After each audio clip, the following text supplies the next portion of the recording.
Okay. இப்போ நமக்கு சுகருக்கு அப்புறம் ஒரு பெரிய பிரச்சனை, எல்லாருக்கும் லேடிஸ் இருக்க பிரச்சனை எதுவும் பிரச்சனை தைராய்டு. ஓகேங்களா? ஸோ இந்த தைராய்டுக்கு எப்படி நம்ம ஒரு சப்ளிமெண்ட் முறையில் மக்களுக்கு எப்படி தீர்வு கொடுக்க போகிறோம், சரிங்களா? ஸோ அதை பற்றி தான் நம்ம இப்போ தெரிஞ்சுக்க போகிறோம். ஸோ தைராய்டில் 2 வகையான தைராய்டு உண்டுப்பாங்க, ஹைப்போ தைராய்டு, ஹைப்பர் தைராய்டு. புரிஞ்சுதா? நல்லாவே புரிஞ்சுது அப்படிங்களா? ஸோ இப்போ சொல்கிறாங்களுங்க, 2 வகையான தைராய்டு இருக்குது.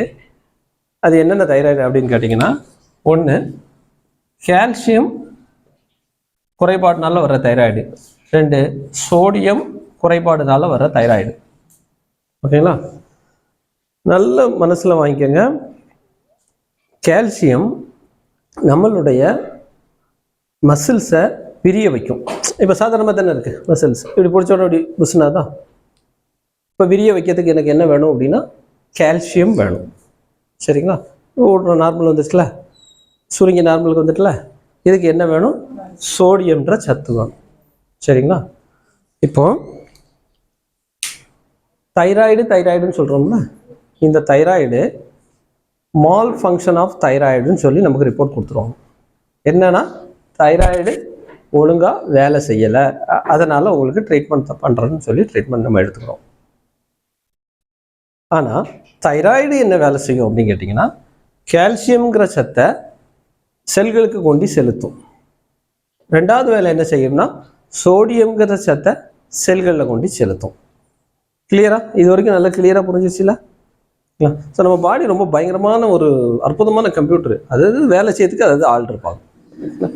இந்த கால்சியம் கரெக்டாக இருந்துச்சுன்னா நம்முடைய மசில்ஸ் விரியும், சோடியம் கரெக்டாக இருந்தால் மசில்ஸ் சுருவும். நாம் என்ன சொல்கிறோம்னா malfunction of thyroid gland இல்லை, malfunction of we, malfunction of you, malfunction of me அப்படி சொல்கிறோம். அப்படின்னா என்ன மீனிங்கில் சொல்கிறேன் அப்படின்னா, தைராய்டு ஒழுங்காக தான் இருக்குது, கால்சியம்ன்ற சத்து நீங்கள் ஒழுங்காக சாப்பிடலைன்னா செல்லுக்கு கால்சியம் கிடைக்குமா? கிடைக்காது. அப்போ கால்சியம் கிடைக்காதப்ப சோடியம் மட்டும்தான் இருக்குது, அப்போ மசில்ஸ் விரிய மாட்டுக்கு, சோடியம் இருக்குது சுருங்குது. கால்சியம் இல்லை, மசில்ஸ் விரிய மாட்டுக்கு, சோடியம் மட்டும்தான் இருக்குது சுருங்குது. கால்சியம் மட்டும்தான் இருக்குது விரிய மாட்டுக்கு, சோடியம் மட்டும்தான் இருக்குது சுருங்குது. இப்போ இந்த பேஷண்ட் என்ன ஆகிக்கிட்டே போவாங்க? உருகிக்கிட்டே போவாங்க, சரியா? சரி, இன்னொரு பேஷண்ட் எடுத்துக்கணும். அவங்ககிட்ட சோடியம் இல்லை, கால்சியம் இருக்குது. அப்போ விரிவாங்க, கால்சியம் இருக்குது, சோடியம் இல்லை, மறுபடியும் சுருங்க மாட்டாங்க. எப்படிங்கும்போது விரியுதில்ல, சுருங்க மாட்டாங்க. விரிவாங்க, கால்சியம் இருக்குது, சோடியம் இல்லை, சுருங்க மாட்டாங்க. விரிவாங்க, அப்போ என்ன ஆகிட்டே போவாங்க? அப்போ தைராய்டில் 2 வகை என்னது? இது சொன்னால் புரியுதுல்ல? ஹைப்பர் தைராய்டு, ஹைப்போ தைராய்டு எப்படி வருது? ஐயோ நமக்கு ஏதோ நோய் வந்துருச்சோன்னு பயம் வருதா இல்லையா? முதல்ல நோயை பார்த்து பயப்படாது. என்னன்னு கொஞ்சம் நம்ம பேஷண்ட் அட்டன் பண்ணோம்னா புரிஞ்சுக்கங்க, அவங்க எந்த மாதிரியான தைராய்டு பிரச்சனை இருக்காங்கன்னு புரிஞ்ச உடனே இப்போ சொல்லுங்க, ஆண்டவன் படைப்பு எல்லாம் சரியாக தான் இருக்குது, நம்ம தான் தப்பு பண்ணிட்டு இருக்கோம். இப்போ மால் ஃபங்க்ஷன் ஆஃப் தைராய்டா, மால் ஃபங்க்ஷன் ஆஃப் நாமளா? தைராய்டு கிளாண்டு தப்பு பண்ணுறதா, நாம தப்பு பண்ணுறோமா? கால்சியம் சோடியத்தை ஒழுங்காக எடுத்தது தைராய்டு கிளாண்டோட தப்பா, நம்ம தப்பா? நம்ம தப்பு. அப்போ நம்ம அதை சரி பண்ணா தைராய்டு சரியாயிருங்க. Hello, okay. இப்போ நம்ம சப்ளிமெண்ட்ல கால்சியம் எதில் இருக்கு? கால்சியம் டேப்லெட்ல இருக்கு, அவ்வளோதான். கடல் சங்க பஸ்மம் பண்ணி கொடுக்கும். இயற்கையான முறையில் தேவையான அளவு கால்சியத்தை கரெக்டாக எடுத்துக்கங்க போறீங்க ஆட்டோமேட்டிக்காக. இது யாரு கொடுக்கணும்? இப்போ தைராய்டில் எந்த தைராய்டு கொடுக்கணும்? ஓகே, சரி. உண்டாக்கிட்டே போகிறாங்க, ஒல்லியாக மாட்டாங்க, அவங்களுக்கு என்ன கொடுக்கணும்?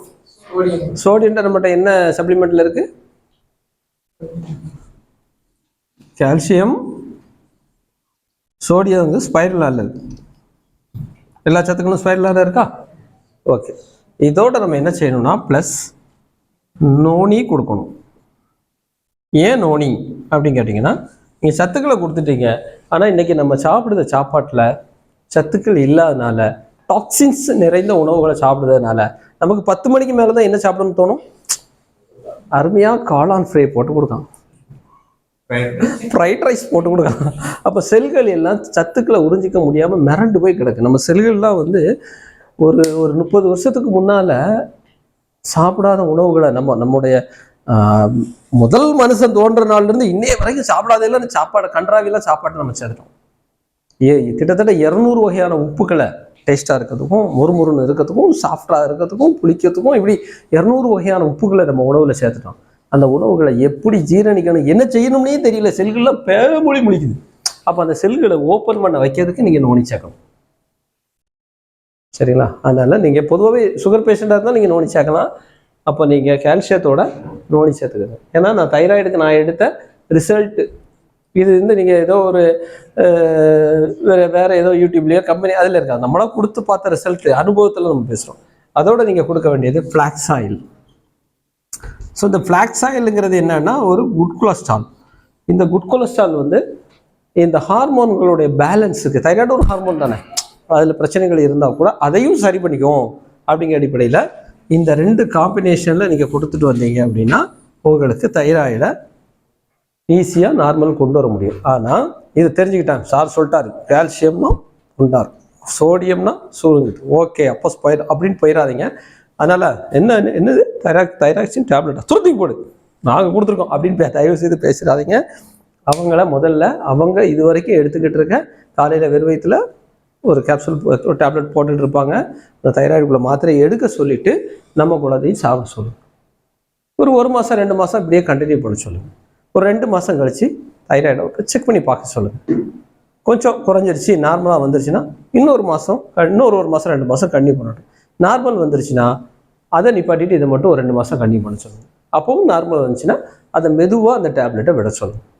சடனாக விட்டுட்டிங்கன்னா அதுக்கு பேர் என்னது, இங்கிலீஷ் மெடிசனுக்கு பேர் என்னது, ட்ரக்ஸை திடீர்னு நிப்பாட்டினா என்ன ஆகும், அதுக்குள்ள பாதிப்பை கண்டிப்பாக நமக்கு கொடுத்துரும். அதனால் படிப்படியாக அதை விட்டு வெளியே வரும். சரிங்களா? ஸோ தைராய்டு கிளியரா? ஸோ தைராய்டுக்கு அடிஷ்னலாக ஒரு சில டிப்ஸ் வேணும்னா, காலையில் பொடி உள்ளி 2 உள்ளி, பொடி உள்ளின்னா தெரியல, சின்ன வெங்காயம், அதை வாயில் நல்லா சவைச்சி தொண்டை இதில் அந்த சாறு படுத்த மாதிரி இறங்கிட்டு ஒரு மிதமான ஹாட் வாட்டர் சேர்த்து குடிச்சிட்டாங்கன்னா ரிசல்ட் இன்னுமே நல்லா ஃபாஸ்ட்டாக இருக்கும். சரிங்களா? அப்புறம் தைராய்டு கிளாண்டுக்கு தானே இருக்குது, அதை நல்லா ஆக்டிவேட் பண்ணால் நெக் ரொட்டேஷன் எக்ஸசைஸ், கழுத்தை சுற்றி இந்த தைராய்டு நல்ல இதாகி வர மாதிரி இந்த இதை கொஞ்சம் ரெகுலராக பண்ணிக்கிற சொல்லணும். இதுவும் தைராய்டுக்கு நல்லா சப்போர்ட் பண்ணும். அப்புறம் கையை இப்படி பிடிச்சின்னு வச்சுன்னா தொண்டையை கொத்தமலையை பிடிக்கணும்னு சொல்லுவாங்களா, அந்த மாதிரி இப்படி பிடிச்சி அந்த கையை இப்படி ஆட்டாமல் பிடிச்ச இடத்துல இப்படி பண்ணாலும் கிளாண்ட் நல்லா ஆக்டிவேட் ஆகும். அப்புறம் இந்த இடத்துல எல்லாருக்கும் ஒரு நெஞ்சில் ஒரு குழி மாதிரி இருக்கும். அந்த குழியில் என்ன பண்ணுங்க, அந்த ஒத்த விரலை வச்சு வாங்கி அமைக்கிறாதீங்க, கொஞ்சம் மெதுவா ஒரு ப்ரெஸ் ரிலீஸ் கையில் நகங்கள் எல்லாம் பண்ணுங்க, தைராய்டுலாம் நல்லா ஆக்டிவேட் ஆகும். இப்போ இந்த 2 பாயிண்ட்டு நெக் ரொட்டேஷன், பொடி வெங்காயம் கொடுங்க, இந்த காம்பினேஷனில் கொடுங்க. ஒரு 2 மாதம் அதையும் சேர்த்து எடுமான்னு சொல்லுங்கள், செக் பண்ணி பார்க்க சொல்லுங்கள். தைராய்டு நார்மலுக்கு வந்துடும், தைராய்டுலேருந்து நம்ம வெளியே வந்துடலாம். சரியா? ஸோ தைராய்டு இதோட முடிச்சுக்கோம். Okay sir.